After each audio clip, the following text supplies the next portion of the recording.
یہ یہ واقعات آپ کو سوشل میڈیا پر ان دنوں بہت زیادہ دیکھنے کو مل رہے ہیں۔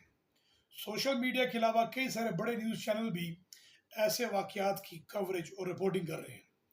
آپ جانتے ہیں یہ واقعات کیوں پیش آ رہے ہیں اور اس کے پیچھے کا پس منظر کیا ہے؟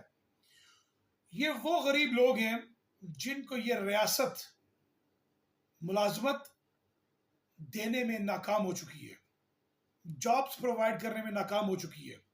جب ان کو کوئی نوکری نہیں ملتی تو وہ کیا کرتے ہیں؟ ایک ٹوٹی پھوٹی موٹر سائیکل کہیں سے پکڑتے ہیں، اس کے اوپر اپنے بچوں کا روزگار بائکیا کی صورت میں کمانے کے لیے نکل پڑتے ہیں۔ اس جھلستی دھوپ میں، اس تل ملاتی گرمی میں وہ کسی طریقے سے روزانہ 700-800 روپے کی دہاڑ لگانے کی کوشش کرتا ہے تاکہ اپنے بچوں کے لیے کھانے کے لیے کچھ گھر لے جائے۔ لیکن ہوتا کیا ہے کہ اس شہر کے بلکہ پنجاب بھر کے مین چوراہوں پر، چوکوں پر ٹریفک وارڈنز آپ کو آج کل بہت زیادہ متحرک نظر آ رہے ہوں گے۔ جگہ جگہ پر ان کے ناکے لگے ہوئے ہیں اور ان کو ایک ٹارگٹ دیا جاتا ہے۔ ہمیں بوثوق ذرائع سے یہ بات معلوم ہوئی ہے کہ ہر ناکے کا ٹارگٹ 1 گھنٹے میں 2 گھنٹے میں لاکھوں روپیہ کا فائن کرنا ہے۔ یعنی کہ ہر ناکے سے یہ لاکھوں روپے کے فائن اکٹھے کر کے پنجاب گورنمنٹ کی جیب میں ڈالیں گے، اس غریب آدمی کا جس کے پاس کھانے کے لیے کچھ نہیں ہے۔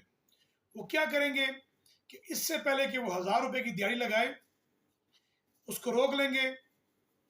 ہیلمٹ کی صورت میں، ہیلمٹ نہ ہونے کی صورت میں 2000 روپے کا چالان موقع پر سے ادا کرنا ہوگا۔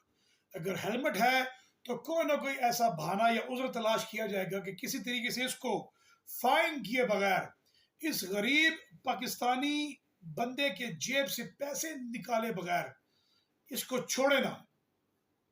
اور وہ پیسہ پنجاب کی آڈٹ رپورٹ کے مطابق 10 کھرب روپے کی مالی بے ضابطگیوں کی صورت میں سامنے آتا ہے کہ آپ اس غریب آدمی سے پیسہ بٹورتے ہیں، اور اس غریب آدمی سے پیسہ بٹور کر آپ کی پرائورٹیز کیا ہیں، آپ اس پیسے کو کہاں پر لگاتے ہیں، کس طریقے سے خرچ کرتے ہیں۔ آپ لاہور کی سڑکوں پر 32 کروڑ روپے کا ارق گلاب چھڑک دیتے ہیں۔